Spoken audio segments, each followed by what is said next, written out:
저희가 아브라함의 믿음에 대한 부분들을 같이 이렇게 봤죠. 특별히 이 우르란 지역에서 우르르, 이거 발음을 잘해야 됩니다. 우르르 우르 지역에서 그 아브라함이라는 이 사람이 이제 출발 여정을 통해서 하나님께서 약속하신 그 땅을 향해서 나아가는 여정이 필요합니다. 우리도 지금 우리의 길을 가고 있죠. 우리의 여정이 있습니다. 각각의 길이 있죠. 어떤 분들은 뭐 엔지니어, 어떤 분은 가정주부, 어떤 분은 학생들, 뭐 여러 유형의 길들이 있지만은 하나님께서 우리에게 주시는 그 빛을 따라가는 그 길이 참 중요하다 생각됩니다. 그래서 우리는 하나님을 믿는 사람에게는 그 빛을 따라서 가는 게 참 중요합니다. 하나님을 믿지 않는 사람들은 그 빛을 찾는 것이 필요합니다. 빛을 찾고 빛을 따라가고, 이것이 바로 믿음의 여정인 것들을 성경은 말씀하고 있습니다. 이 우르 지역에서 하나님께서 아브라함이라는 사람을 통해서 믿음의 여정이 어떤 것인가를 21세기에 살고 있는 우리에게 지금 말씀하고 있습니다. 노아의 그 계보를 보시면요, 하나님께서 노아의 계보인데, 노아의 아들 중에, 세 아들 중에 셈이라는 아들을 통해서 앞으로 오실 메시아를 줄 것이라고 얘기했습니다. 다시 한번 여자의 후손이죠. 여자의 후손이 사탄의 머리를 깨버린다 그랬잖아요. 머리를 깬다는 것은 그의 주도권과 통치권을 깬다는 의미입니다. 지금요, 이 지구는요, 이 공중 권세 잡은 사탄 마귀가 지배하고 있습니다. 그 지배를 허락하셨어요. 욥기에서 보면은 하나님께서 그 허락하시잖아요. 사탄 마귀가 욥을 이렇게 욥에 대해서 시험하는 것을 허락하시듯이 지금은 그냥 방임한 상태입니다. 방임이라고 하지만은 실제적으로 하나님께서 믿음이라는 걸 통해서 우리가 하나님께 돌아올 수 있는 시간을 주신 것을 의미합니다. 시간을 주셨어요. 이 노아를 통해서 또 세 아들인 셈을 통해서 앞으로 메시아, 다시 말하면 우리의 죄를 해결해 줄, 그리고 우리를 통치해 줄 왕, 그 왕에 대한 부분들을 말씀하시는데요. 아르박삭셀라, 에벨, 벨렉, 루, 스룩, 나홀, 데라의 아버지가 나홀이죠. 데라를 통해서 아브라함을 이제 낳게 되죠. 밀가와 하란, 롯은 이제 하란의 그 아들이고요. 자, 여기서 보면 지난 시간에 우리가 네 가지 하나님의 약속을 보게 됩니다. 다른 약속은 뭐 일단 생략하고요. 마지막 땅의 모든 족속이 너로 말미암아. 너가 누구죠? 아브라함이죠. 아브라함을 통해서 복을 얻을 것이라고 했어요. 여기서 보면 우리가 이 복이 과연 어떤 복인가를 보게 되죠. 여러분에게 각자마다 복이 달라요. 과연 하나님이 주시는 가장 큰 복은 뭘까요?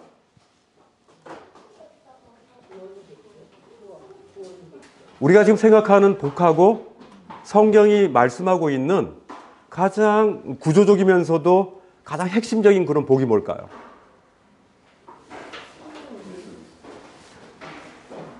물론 이렇게 다를 수 있지만은 이 복은요, 하나님과 함께 하는 거예요. 아담과 하와가 하나님과 함께 있을 때 가장 행복했죠. 그리고 하나님의 말씀을 들었을 때, 하나님의 조명을 따라서, 하나님 빛을 따라서 갈 때, 하나님의 임재 가운데 있을 때 우리에게 가장 큰 복이에요. 우리에게 엄청난 물질이라든지 어떤 명예라든지 그런 자랑할 일이 있어도요, 그것은 굉장히 단시간에 있는 거예요. 결국은 영생이라는 이 도화지에서 우리가 가장 핵심적으로 가져야 될 것은 하나님과 함께 우리가 동행한다. 하나님을 소유한다. 하나님이 나와 함께 계신다. 그러면 우리는 두려울 게 없잖아요. 그죠? 우리가 누구와 함께 있느냐에 따라서 우리는 무엇을 소유하느냐가 중요한 게 아니라 우리의 존재 자체가 중요하게 되는 거죠. 그죠? 그래서 하나님과 함께 우리가 존재하는 그것이 가장 큰 복이라고 저는 여겨집니다. 아브라함은요, 근데 그 하나님과 하나님의 존재를 함께 하기 위해서는 바로 믿음이라는 것을 통해서 하나님과 함께 되는 거죠. 자, 보세요. 같이 이제 오늘 말씀을 같이 읽겠습니다.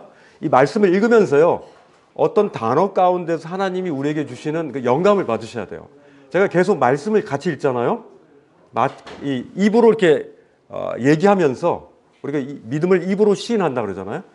입으로 얘기하면서 우리의 귀로 들으면서 우리가 스스로 하나님이 주시는 그 영감, 그 가르침을 우리가 받아야 돼요. 그래서 우리에게 있는 선생님은요, 성령님이에요. 우리의 유일한 선생님은 성령님이에요. 사람이 아닙니다. 사람은 다만 대언할 뿐이죠. 결국 우리를 깨닫게 하시는 이는 성령님이신 거예요. 그래서 말씀을 읽으시는 게 중요해요. 자, 같이 읽겠습니다. 시작. 이에 아브라함이 여호와의 말씀을 따라갔고 롯도 그와 함께 갔으며 아브라함이 하란을 떠날 때 75세였더라. 아브라함이 그의 아내 사레와 조카 롯과 하란에서 모든 소유와 얻은 사람들을 이끌고 가나안 땅으로 가려고 떠나서 마침내 가나안 땅에 들어갔더라. 아브라함이 주를 믿으니 주께서는 아브라함의 그런 믿음을 의로 여기셨다. 아브라함이 우르에서 그의 친척과 본향과 그의 모든 소유들을 다 이끌고 이제 나왔죠. 그죠? 끌 수 있는 거, 무거운 건 못 들고 나가겠죠? 주로 가축들과 가족들이 함께 나왔어요. 근데 뭘 따라 나왔다 그랬죠? 여호와의 말씀을 따라 그랬죠. 우리가 무엇을 따라가야 되는지에 대해서 우리가 빛이 보이십니까? 그죠? 어떤 사람이 얘기하는 걸 따라가면 안 되는 거예요. 우리는요, 하나님의 그 말씀, 여호와, 다시 말하면 우리와 친근하게 계시는, 우리의 목자 되시는, 우리와 함께 하시는 그 여호와 하나님의 말씀을 우리는 듣는 거예요. 평상시에 여호와 하나님으로 인정하는 분과 아니면 창조의 하나님으로 그냥 여기는 그런 사람하고 차이가 있겠죠? 그죠? 창조의 하나님은 그냥 만들어 놓고 그냥 동그라미 만들어 놓고 내팽겨친 그런 하나님이에요. 그러나 여호와 하나님은 그렇지 않은 거예요. 우리와 친근하게 다가와서 우리와 함께 동행하시고자 원하는 그 하나님인 거예요. 그 여호와 하나님의 말씀을 따라갔다 그랬어요. 이게 우리의 행보의 그런 방법이에요. 그죠? 그리고 롯도 함께 갔는데요. 롯은 그냥 여호와의 말씀을 들은 것이 아니라 그냥 아브라함을 따른 거죠. 그죠? 아브라함의 하나님을 따르는 모습과 롯이 따라가는 모습하고 다르겠죠? 우린 때때로 롯처럼 되는 경우가 있어요. 그래서 교회가 어떤 데는 어떤 좀 믿을 만한 그런 형제님을 따라가는 경우가 있어요. 그러시면 안 돼요. 오직 여호와의 말씀을 따라가셔야 되는 거예요. 그래야지 이게 그의 인생에 방황과 손실이 줄어들어요. 여호와의 말씀을 따라갔습니다. 그리고 아브라함이 그의 아내 사레와 조카 롯과 하란에서 모든 소유 얻은 사람들을 이끌고 어디에 도착했죠? 하나님이 약속하신 그 목적지에 이제 도착했죠. 그죠? 근데 여기서 중요한 장면이 있습니다. 목적지에 갔으면 우리가 다 된 게 아니에요. 그렇죠? 어떤 소유의 개념이 아니라 존재의 개념이라고. 뭡니까? 아브라함이 어떻게 했다고요? 주를 믿었다 그랬죠. 이 믿음에 대한 부분들이 계속 이렇게 명시되어 있습니다. 그리고 주께서는 아브라함의 그런 믿음을 의로 여겼다. 이 여겼다. 이 단순한 외적 행동뿐만 아니라 그의 삶 자체가 하나님께 드려진 거예요. 그죠? 이 관통하는 이 문맥을 통해서 아브라함이 하나님의 그 의도에 자신의 삶을 이렇게 던져버린, 내맡긴, 내어드린 이런 모습들이 우리는 이 말씀 속에서 우리는 볼 수가 있는 거죠. 이게 바로 믿음을 의로 여겼다는 게요. 이 말씀이 특히 그 로마서 4장이라든지 갈라디아서 3장에 보면은 그의 믿음을 의로 여겼다는 말씀이 자주 나와요. 지금 아무것도 없잖아요. 아브라함이 도착한 것밖에 없잖아요. 이게 로마서 4장에 보면요. 4장 2절에 보면은 믿음으로 의롭게 됐다라는 말씀에 대한 부분들을 좀 더 쉽게 돼 있습니다. 같이 한번 읽어보겠습니다. 시작. 만일 아브라함이 행위로서 의롭다 하심을 받았으면 자랑할 것이 있으려니와 하나님 앞에서는 없느니라. 성경이 무엇을 말하느냐? 아브라함이 하나님을 믿음에 그에게 의로 여겨진 바 되었느니라. 일하는 자에게는 그 삭시 은혜로 여겨지지 아니하고 보수로 여겨지거니와 이를 아니할지라도 경건하지 아니한 자를 의롭다 하진 이를 믿는 자에게는 그의 믿음을 의로 여기시나니. 그러니까 아브라함이 어떤 행위로 의롭다함을 받았다는 거예요? 아니었다는 거예요? 행위는요, 여기서 쉽게 얘기하면은 행위는 믿음에 따라갈까요? 안 따라갈까요? 따라가죠. 근데 행위가 우선돼서는 안 된다는 거예요. 우리 그 믿음의 부분에 있어서 우리의 신앙의 열차가 달려가기 위해서는 믿음이 하나님과 연결이 돼야지 우리의 행위가 먼저 돼버리면요. 자기 자랑이 된다는 거예요. 이 말씀은. 그래서 많은 종교들이 다 자기 행위로 구원받고자 원하잖아요. 그래서 결국은 자기 자랑으로 끝나버려요. 인간의 그 내면에 깊이 있는 이 이생의 자랑에 대한 이 욕구는 대단한 겁니다. 어떤 거는요, 너무 이렇게 변조가 심해가지고 너무나 거룩하고 아름답게 보이기도 해요. 그럴지라도 그것이 하나님을 향해서 자기 행위로 구원받고자 하는, 행위로서 하나님께 뭔가 하나님께서 획득하려고 하는 이것이 하나님에게서 믿음이 전제가 되지 않고서는요, 그것이 하나님께서 가치 없다라고 여기신다는 거예요. 그래서 이게 믿음을 그의 의로 여기는 거지 그의 행위를 의로 여기시지 않는 거예요. 여기서 실패하면요, 우리는 굉장히 힘들어져요. 그래서 우리에게는 안식이 없어요. 그래서 뭔가를 해야만 인정받을 것 같은 그런 무서운 하나님.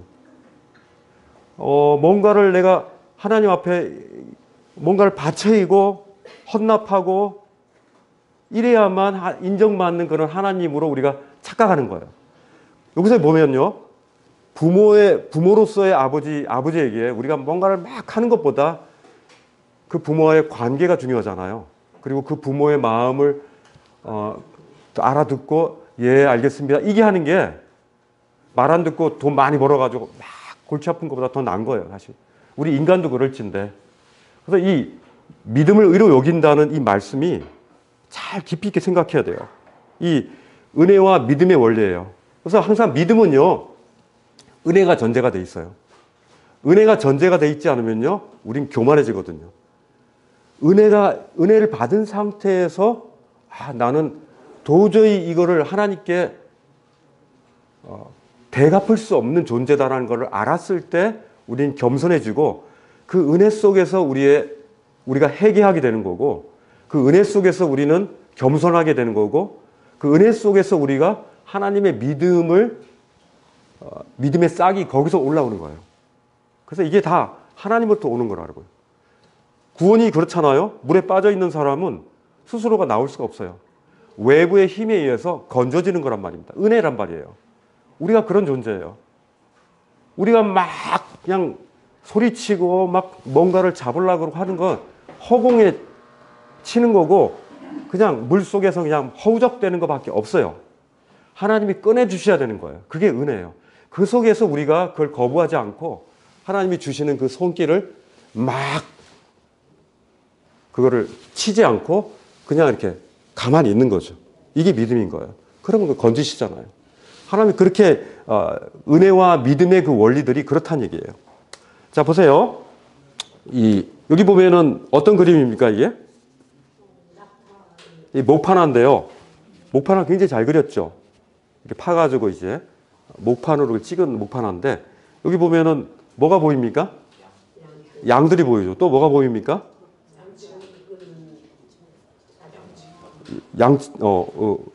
낙타도 보이고, 그죠?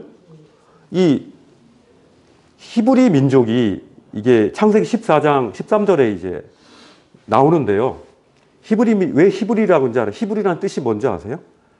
성경 보니까, 저도 살펴보니까 히브리라는 것은 강을 건넌 자라고, 원어가 그렇더라고요. 강을 건넌 자. 이분들이 강을 건너는데 우르에서 떠났을 때 강을 건넌 거예요. 다시 말하면 여기에 보면은 그 우르에서 출발해 가지고 굉장히 큰 강, 유프라데 강을 건넌 거죠. 저 큰 강을 건너기 위해서 얼마나 힘들었겠습니까? 그냥 쉬운 게 아니에요. 그걸 강을 건너기 위해서 좁은 그런 곳을 이제 찾아가지고 건넜겠죠. 저 많은, 아까 그 많은 이런 가축들을 데리고, 그죠? 이걸 데리고 가는데 가족들하고 데려가는데 얼마나 힘들었겠습니까? 그죠? 거기 또 뭐 먹을 것이 없다면 또 짐승들도 힘들 거 아니에요. 또 뭐 여러 뭐 늑대라든지 여러 짐승들이 또 이런 것들을 했을 텐데 이걸 끝까지 끌고 간 거예요. 그죠? 그죠? 그럼 몇 살 때? 우르에서 출발할 때가 몇 살 때? 75세. 아니죠. 하란에서 출발할 때가 75세였으니까 75세 더 밑에겠죠. 그죠? 75세 밑에. 근데 성경에서는 우르에서 출발했을 때 나이는 몰라요. 학자들은 뭐 70세라 그러기도 하고 뭐 60대라 그러기도 하는데 어쨌든 75세 하란에서 출발했을 때 그때 75세 이하였던 것 같아요. 이 강을 건넌 자, 이 히브리 민족, 그리고 떠도는 자, 나그네, 이것이 그런 의미가 히브리라는 그런 의미가 있어요. 그 히브리 민족들은요. 그래서 어떻게 보면 좀 나그네예요. 그리고 강을 건넌 자예요. 강을 건넜다는 건 뭡니까? 다시 되돌아갈 수 없어요. 사실. 그죠? 어려운 거예요. 마라톤 42.195인데 이제 한 35km 왔어요. 너무 아깝잖아요. 그죠?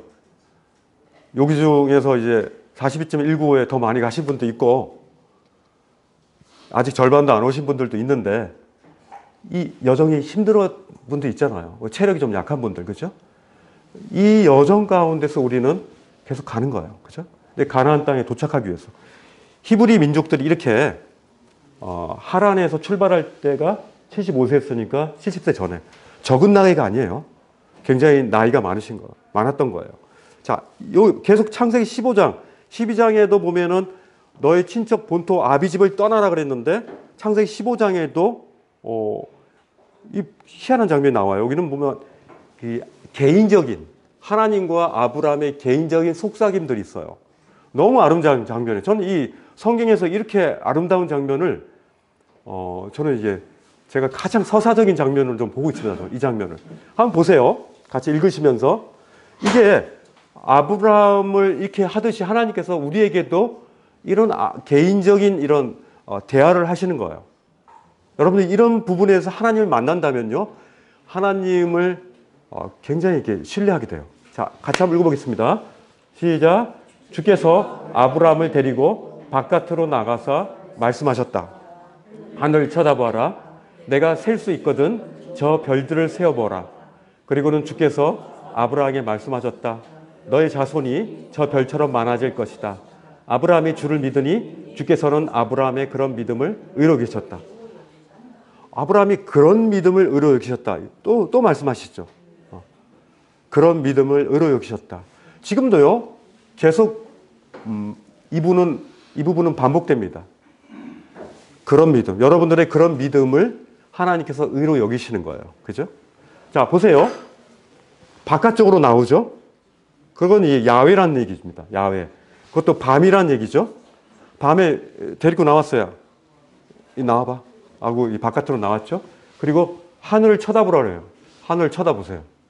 하늘 쳐다보니까 셀 수 있거든. 저 별들 세어보라. 얼마나 꼭 약간 시 같잖아요. 세봐. 그 당시에는 공의가 없었으니까 별들이 굉장히 많이 보였겠죠. 그죠? 굉장히 많은 별들을 봤을 거예요. 그 별들을 세어보라. 셀 수 있습니까? 굉장히 많죠. 우리 눈에 그냥 일반적으로 뭐 한 몇천 개는 보이겠죠?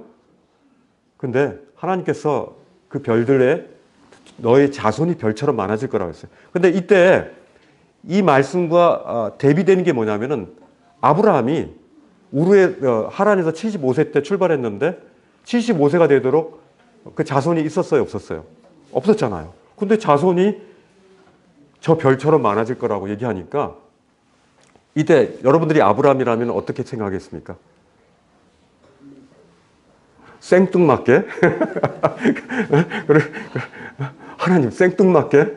저 말고 저 젊은 로 이용하시던지 이렇게 다른 또 다른 젊은 친구들 통해서 하시든지 이렇게 하셔야 되는데 나이 많은 자기 75세가 넘은 자기에게 이렇게 이해하시니까 아마 그런 인간적으로 그런 생각이 들지 않았을까 생각돼요. 그런데 아브라함은 그렇지 않았죠? 그런 하나님의 말씀을 예의주시하고 하나님의 주의 말씀을 따라 간 거예요. 그리고 주의 말씀을 또 믿는 거예요. 이 믿음의 여정이 굉장히 꼼꼼하게 섬세하게 아브라함 믿음이 이렇게 묘사되어 있습니다. 우리 삶에 굉장히 여러 아침부터 일어나서 뭐 저녁까지 굉장히 다양한 사람들을 만나고 다양한 미디어를 보고 뭐 여러 가지를 보잖아요.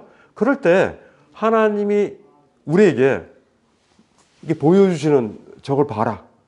이 가리킴에 대한 그 방향성을 우리가 느낀다면은 하나님께서 그곳에서 하나님이 우리의 믿음을 시험하시고 또 확인한다면은 하나님 우리를 굉장히 더 이렇게 다정하고 밀접하게 우리를 대하실 거라는 생각이 들어요. 그런 믿음을 의로 여기셨다. 그렇죠? 자, 근데 여기 보면은 믿음에 대한 믿음이 뭡니까? 믿음이. 근데 믿음이 주변에 보면 믿는 사람 많잖아요. 예를 들어 어떤 제 같이 있었던 그 동료 중에 블랙홀을 그렇게 좋아해요, 이 친구는. 그래가지고 뭐 맨날 나사 갖고 그러는데 블랙홀에서 뭐 이 지구가 탄생했다, 뭐 빅뱅 이론을 믿는 친구인데 이렇게 얘기를 해도 딴 사람 말을 안 들어요. 근데 거기서 이제 빅뱅에서 뻥 터져가지고 온 세상이 만들었잖아. 그러면 그때 이전은 뭐야? 그것까지는 아직까지는 과학이 그걸 아직 발견하지 못했다는 거예요. 계속 저하고 얘기하는데 너무 철저해요. 그리고 다른 종교도 마찬가지죠. 그걸 믿음입니까? 아니 믿음 아닙니까? 믿음이죠, 그것도. 생각하는 거겠죠. 믿음은 아니고. 믿음이죠. 그래서 믿음은요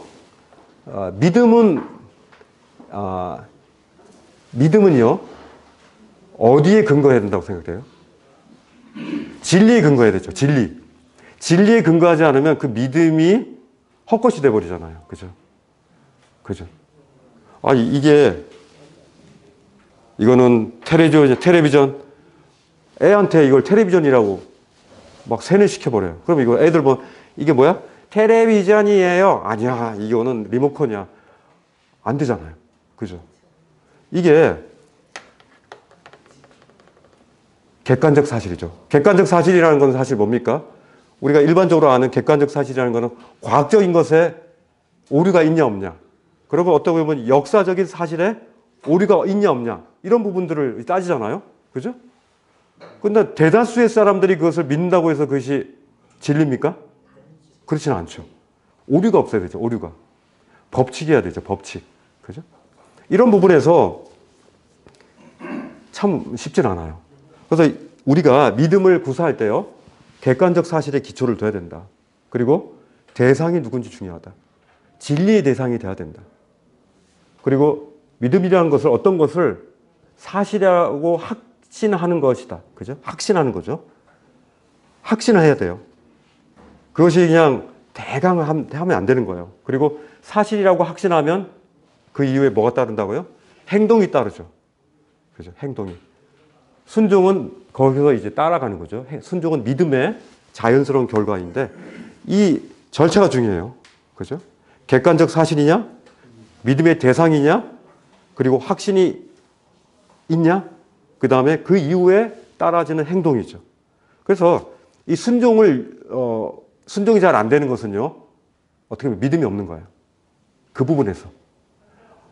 이거 순종해야 돼 하는데 아무리 순종을 외쳐도 안 되는 것은 실제적으로 믿음의 그 끈이 연결되지 않고 믿음이 그 안에 그 대상에 대해서 없기 때문에 순종이 안 되는 거예요. 그렇지 않습니까? 순종을 본인 스스로도 자기 자신이 그걸 강요한다 할지라도 안 되는 거예요. 그것은 본인이 믿음이 생겨야 되는 거예요. 그래서 믿음이란 부분은요, 상당히 그 객관화시키기 어려운 것인데도 불구하고 성경에서 하나님을 향한 그 믿음에 대한 부분은 분명한 거예요. 그래서 믿음 때문에요, 우리는 사망과 생명이 왔다 갔다 하는 거예요. 이건. 그래서 성경에서 가장 중요한 것은 믿음이에요. 이때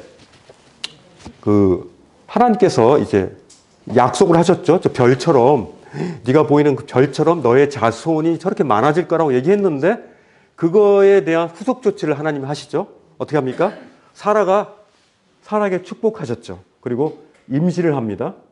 그리고 늙은 아브라함에게 아들을 낳아줬어요. 늙은 아브라함. 그죠? 이거는 인간적으로 사실 쉽지 않은 부분이에요. 늙은 아브라함. 그리고 그 아이 이름을 아이작이라고 했죠. 이삭이라고 했습니다. 그리고 같이 한번 읽어보겠습니다. 하나님이 아브라함을 시험하시려고 아브라함아 하고 부르시자 그는 내가 여기 있습니다 하고 대답하였다. 그때 여호와께서 아브라함에게 말씀하셨다. 너는 사랑하는 내 아들 유일한 아들 이삭을 데리고 내가 지시하는 모리아 땅의 산으로 가서 그를 나에게 제물로 바쳐라. 여기 보면 하나님이 믿음이 시험이 있죠. 그러고 보면은 이 하나님과의 그 믿음에 하나님께서 시험도 하시는구나. 왜? 시험을 하는 이유가 뭡니까? 아브라함을 주인공으로 만들고 싶어서 후세에 보는 사람이 드라마틱하게 성경을 보라고? 아니에요. 이건 심각한 부분이에요.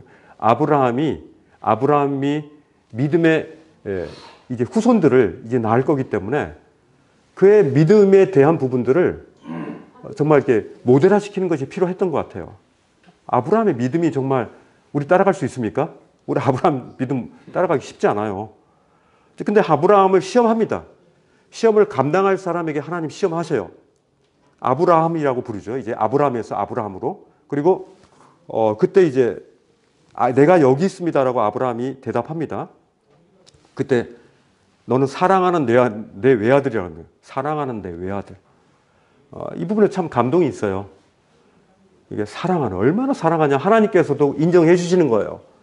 아브라함과 사라가 늦둥이를 낳는데 100세 가까이 돼서 낳는데 그 늦둥이를 보면서 얼마나 사랑스럽겠습니까?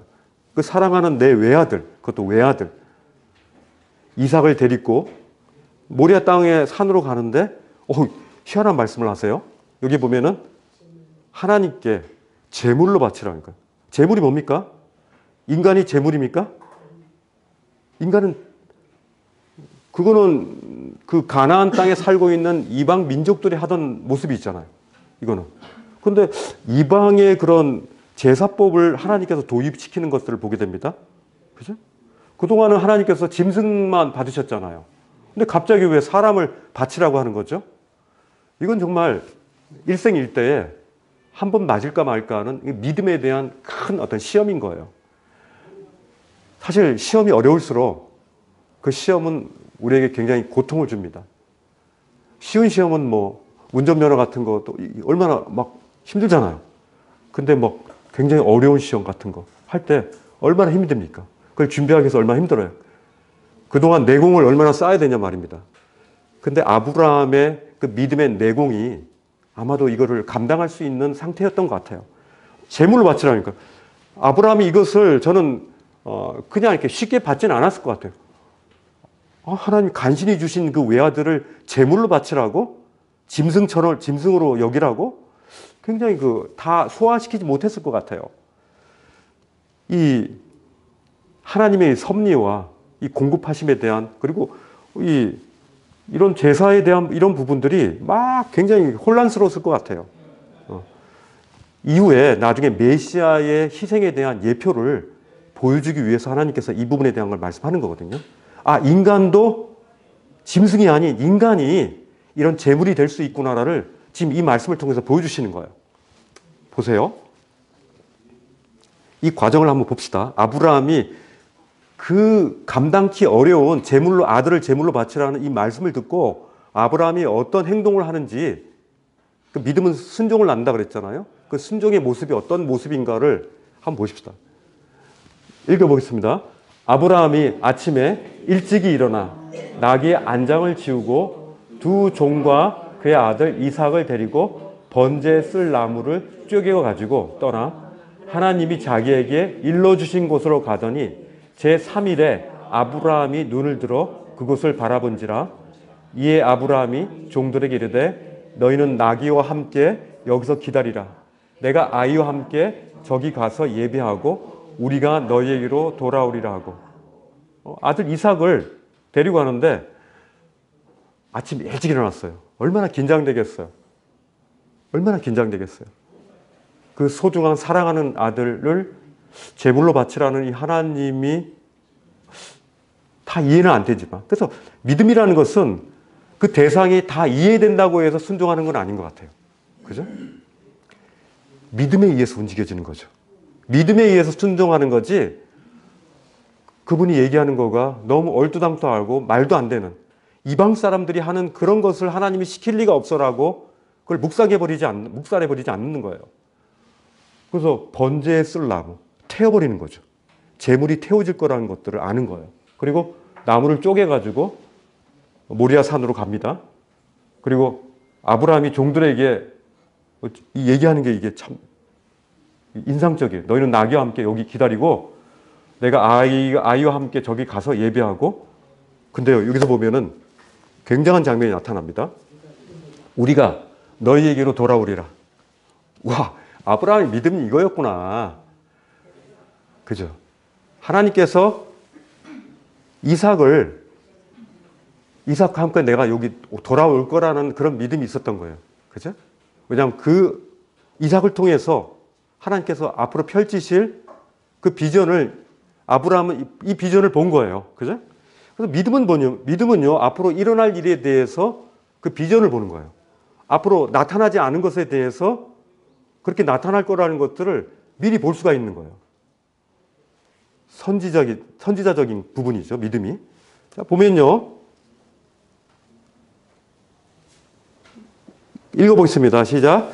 믿음으로 아브라함은 시험을 받았을 때에 이삭을 바쳤습니다. 약속을 받은 그가 그 외아들을 기꺼이 바치려 했던 것입니다. 일찍이 하나님께서는 아브라함에게 말씀하시기를 이삭에게서 너의 자손이라 불릴 자손이 태어날 것이다 라고 하셨습니다. 아브라함은 하나님께서 이삭을 죽은 사람들 가운데서도 되살릴 수 있다고 생각하였습니다. 그러므로 비유하건대 아브라함이 이삭을 죽은 사람들 가운데서 대받은 것입니다. 여기 보면 나오죠. 아브라함이 무슨 믿음을 가졌어요? 부활 믿음이에요. 아브라함의 믿음은요, 죽은 사람도 살리는 하나님으로 믿었던 거예요. 가장 어려운 거죠. 그죠? 어떤 마술로 하는 게 아니라 실제로 숨이 멎은, 불타버린, 심지어 그 불타버린 그런 사람이 부활할 거라는 것들을 믿은 거예요. 그 되게 희한한 부분이죠. 죽은 사람들 가운데서도 되살릴 수 있다라고 믿은 거예요. 그죠? 아브라함이 이삭을 죽은 사람들 가운데서 다시 되받은 것이다라고 얘기 표현하고 있죠. 되받은 거죠. 이때 이미 이삭은 죽은 것으로 여겼을 수도 있어요. 그렇지만 하나님께서 그를 다시 살리셔서 그 하늘에 바라봤던 그 별들처럼 많은 자손이 이삭을 통해서 나올 거라고 아브라함은 믿었던 거예요. 이게 대단하죠. 그죠? 저는 100분의 1도 못 따라가겠어요. 여기 보세요. 이제 이삭이 그에 대해서 응답합니다. 같이 읽어보겠습니다. 이삭이 물었다. 불과 장작은 여기 있습니다. 많은 번제로 바칠 어린 양은 어디 있습니까? 아브라함이 이르되 내 아들아, 번제할 어린 양은 하나님이 자기를 위하여 친히 준비하시리라 하고 두 사람이 함께 나왔어.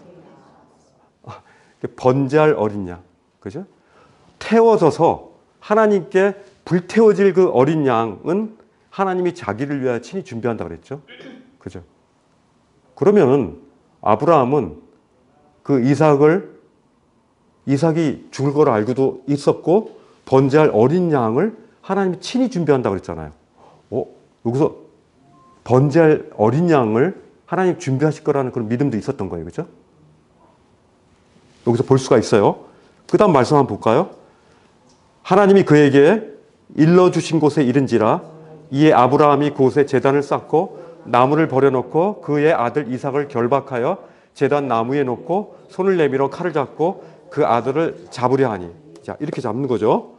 이렇게 다 포복하고, 그리고 이 모습 보면 그냥 머리도 막 풀어져 있고 그냥 100세 넘은 할아버지가 칼을 들고 그 멀쩡한 장성한 그 아들을 죽이는, 이건 진짜 일반 사람 보기에 정말 미친 짓 아닙니까? 우리 지금 신문에 나오고도 아주 큰 기사로 나올 기사입니다. 지금 뭐 하시는 거예요, 하나님 지금? 우리 이렇게 하나님께 물어볼 수 있죠. 하나님 지금 뭐 하십니까? 저의 인생에 지금 뭐 하시는 겁니까? 이렇게 얘기할 수 있는 거예요. 제가 이렇게 이런 일을 당할 사람입니까? 하면서 불만을 토로할 수 있죠. 그것은 아브라함도 그렇고 이삭도 마찬가지예요. 이삭도 쳐다볼 수 있죠. 아버지 지금 뭐 하시는 거예요? 그죠? 아버지 지금 미쳤어요? 노망 들었어요? 그럴 수 있죠. 근데 이것을 받았다는 거예요. 저는 아브라함도 그렇지만 그 아들 이삭도 대단한 믿음인 것 같아요. 그죠? 제가 이 부분을 연출하기 위해서 어렸을 때 아이 3명을 한번 그 관악산에 거기서 한번 돌을 쌓아가지고 1시간 동안 애들 보고 쌓게 해가지고 한 놈씩 했어요. 막 아빠 덜 딱딱해 막 그러고 막 하여튼 이거 우리 창세기에서 이제 하는 거니까 한번 해봐야지. 그리고 하나 놓고 기도했어요. 하나님께 번제로 바칩니다. 하나님께 바칩니다. 아들이 뭔 얘기인지 모르죠. 지금 아버지가 뭔 하는지도 모르죠. 기억이 안 날 수도 있어요. 근데 그것은 사실 제가 그러고 싶은 마음이 있었어요. 가장 귀한 것을 하나님 앞에 바치고 싶은 그런 욕구들이 우리 가운데 그리스도의 새 생명들은 다 있는 거예요. 굉장히 아름다운 장면이었어요. 저한테 굉장히 좋은 추억이었는데 어떤 사람은 이것이 미친 모습일지 모르지만 하나님 앞에서 가장 아름다운 장면인 거예요. 그죠? 가장 아름다운 장면이 하기엔 참 감당하기 힘든 장면이에요, 사실. 그죠? 자, 여기 보면 손을 내밀어 칼을 잡고 그 아들을 잡는다 그래요. 짐승처럼 잡는 거예요. 그동안은 짐승만 잡았는데 이제 사람을 잡는데 그 사람도 가장 귀한 그 사랑하는 그 외아들을 잡는 거예요. 그때 어떤 일이 생깁니까? 하나님이 아셨어요, 이제. 하나님께서 하늘에서부터 그를 불러서 아브라함아, 2번 부르세요. 아브라함아, 아브라함아 하시는지라 아브라함이 이르되 내가 여기 있나이다. 이미 모든 걸 다 포기한 느낌이에요.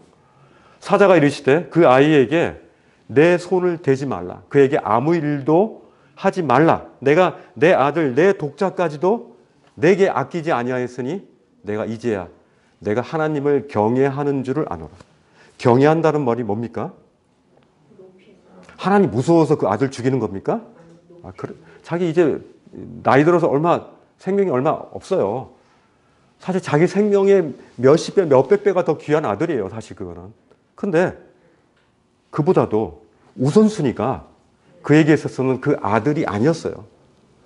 그래서 예수님도요, 내 사랑하는 내 처와 내 자녀와 내 가족, 이것들을 나를 따르기 위해서는 이것들보다 나를 더 사랑하는 것을 원치 않았지만 실제로 보면요, 그 순서가 바뀌어지면요, 우리는 진정으로 그것들을 사랑할 수 없어요.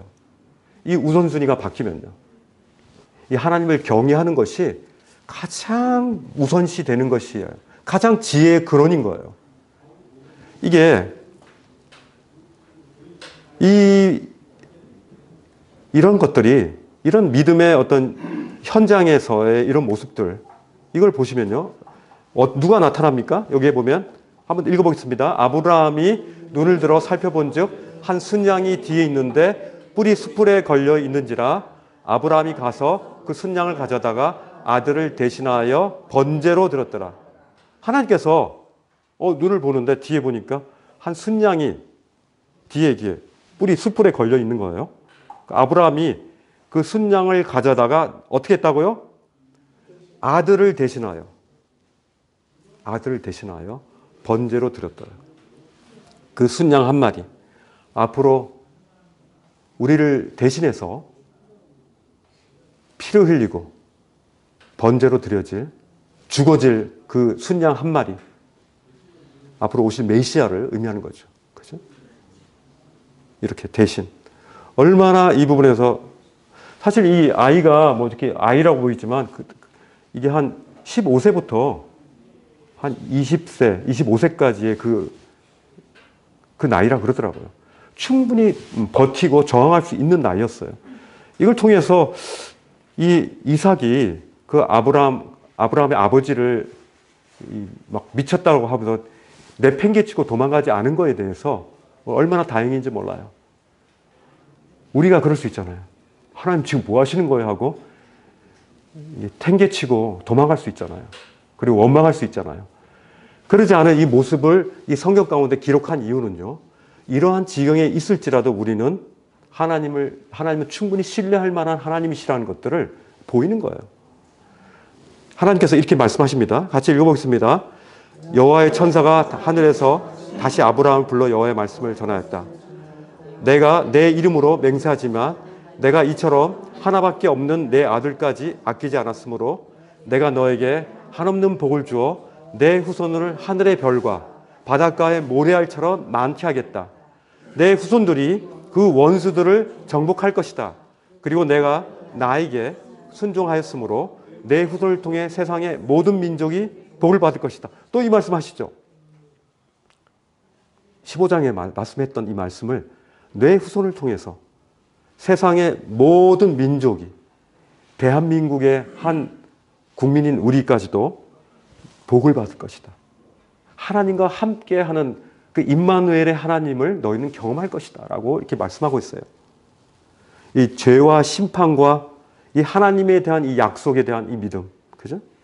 이 대속의 죽음, 여러 가지들을 우리가 이 속에서 발견할 수 있어요. 그죠? 이 하나님이 내리신 이 사망의 명령 아래 우린 이 모든 인간들은 놓여져 있는 거예요. 그죠? 똑같은 죄로 인해서 우리는 모두 다 사형 선고에 처해 있는 거예요. 그죠? 그런데 이삭도 어떻게 스스로가 구원할 수 없잖아요. 그죠? 하나님께서 대신 그 순양을 준비해 주지 않으셨으면 이삭은 죽었을 거예요. 물론 죽은 이후에 하나님께서 부활을 시켰을 수 있지만은 하나님 그렇게 하지 않으시고 순양을 대신 한 순양을 준비해 주셨던 거예요. 그것이 바로 예수 그리스도이시죠. 그죠? 우리는 스스로 우리 자신을 구원할 수 없다는 거예요. 그죠? 자, 이거 보시면요. 이 말씀에 대해서 신약에서 갈라디아서 3장 5절에부터 9절 말씀으로 이 말씀을 이제 믿음을 의로 여겼다는 이 말씀을 굉장히 자세히 설명해 놨어요. 이 말씀 읽으시고요. 이 믿음에 대한 부분들 그리고 의롭다고 여긴다는 하나님의 그 의미들을 깊이 있게 한번 묵상해 보세요. 같이 한번 천천히 읽겠습니다. 시작. 너희에게 성령을 주시고 너희 가운데서 능력을 행하시는 이의 일이 율법의 행위에서냐 혹은 듣고 믿음에서냐. 아브라함이 하나님을 믿음에 그것을 그에게 의로 정하셨다 함과 같으니라. 그런즉 믿음으로 말미암은 자들은 아브라함의 자손인 줄 알지어다. 또 하나님이 이방을 믿음으로 말미암아 의로 정하실 것을 성경이 미리 알고 먼저 아브라함에게 복음을 전하되 모든 이방인이 너로 말미암아 복을 받으리라 하였느니라. 그러므로 믿음으로 말미암은 자는 믿음이 있는 아브라함과 함께 복을 받느니라. 이 하나님의 말씀을 따라간다는 것은요, 단순한 외적 행동이 아니라 그의 마음과 삶 전체가 하나님의 뜻에 맞추는 그런 믿음의 헌신적인 삶의 태도예요. 그죠? 아브라함의 그런 모습처럼. 그리고 이 은혜와 믿음의 원리가 바로 여기 있죠. 바로 이 칭이, 다시 말하면 칭한다. 의로 칭한다라는 뜻이 칭이죠. 우리는 의롭지 않아요. 우리의 죄 때문에 우리는 죽을 수밖에 없는 존재인데 하나님께서 우리의 믿음을 통해서 의라는 옷을 우리에게 입혀주시는 거예요. 마치 가죽옷을 입혀줬듯이 우리의 부끄럽고 헐벗은 우리 인생에 하나님께서 믿음을 통해서 의의 옷으로 우리를 덮어주셨어요. 그래서 하나님이 우리를 보실 때 그 의로운 자라고 우리를 칭하시는 거예요. 그걸 칭이라 그래요. 그렇죠? 우린 절대로 우리 것으로 인해서 의롭게 될 수가 없는데 하나님이 그렇게 하신 거예요. 그죠? 이게 바로 믿음과 은혜와 믿음의 원리인데요. 믿음으로 말미암아 아브라함과 함께 복을 받는다는 거예요. 그죠? 왜 아브라함을 선택했느냐? 아브라함 대단하잖아요. 아브라함의 어떤 모델이 필요한 거예요. 어떤 입구가 필요한 거예요. 그죠? 우리가 들어올 때 저 문 하나, 저 문 왜 저기다 달았지? 문 이쪽에도 달고 여기도 달지? 아니죠. 문은 하나일 수밖에 없잖아요. 아브라함을 통해서 그 게이트를 하나 두신 거예요. 믿음이라는 그 게이트를. 그래서 그 아브라함의 본을 통해서 우리가 받은 거예요. 그죠? 물론 아브라함도 여러 실수가 있죠. 그러나 그럼에도 불구하고 그의 믿음을 의로 여긴 것처럼 우리도 믿음으로 의로 여긴다면 아브라함처럼 그 많은 하나님의 그 놀라운 그 복, 하나님과 함께하는 그 영생의 복을 함께 임재하는 그 복을 우리도 누릴 거라고 하나님 말씀하시는 거예요. 대단한 거죠. 이제 질문하고 마치겠습니다. 바벨탑 사건 왜 일어났죠? 교만이죠. 그죠? 하나님처럼 높이 올라가려고 했기 때문에. 우리도 하나님처럼 높은 마음을 가지면요, 무너뜨리세요. 우리의 언어를 혼란시키세요. 혼란이라는 뜻이 있잖아요. 그죠? 자, 그 다음에 하나님은 노아의 어느 아들을 통해서 인류의 구원자를 보내시기로 하셨나요? 셈이죠, 셈. 야벳, 탐, 셈. 그죠? 자, 셈을 통해서 하나님께서 그렇게 하셨어요. 자, 아브라함의 믿음에 대하여 당신은 어떻게 생각하는가? 굉장히 오픈 질문이죠. 아브라함의 믿음에 대해서 어떻게 생각하는가?